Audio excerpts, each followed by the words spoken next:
White-tailed deer face a number of hardships in surviving. Harsh weather, disease, and predation make their future uncertain. TV6's Sean Householder looks at some of the other challenges deer face in Upper Michigan.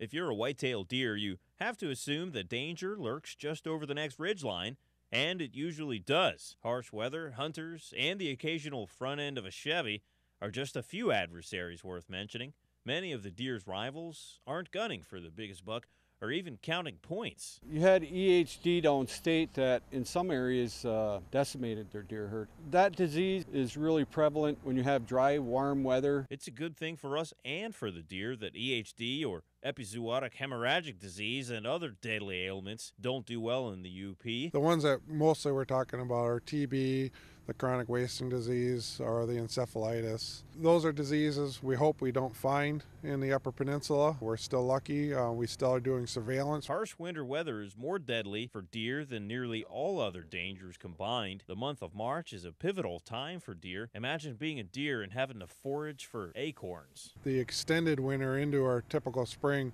was very difficult for the deer in the high snowfall regions. So we know we did lose deer to starvation and winter stress, but it also affected the adult does that actually did survive the winter, which resulted in lower birth weights of those fawns, which in turn goes right into the survival of those fawns. So many hunters choose to lay bait down in order to lure deer back to their hunting site. A majority of hunters that try it find that method beneficial. However, experts say that baiting deer has its limitations as well. And you know, the bad thing about baiting, if you get some type of a disease, you're hurting the deer, really. Many diseases flourish in situations where high population density allows viruses and other parasites to spread easily from one organism to another. So whether you've decided to use bait or you prefer the challenge of stalking your prey, remember to follow the hunting rules and regulations and stay safe this year. Reporting in Marquette County, Sean Householder, TV6 News.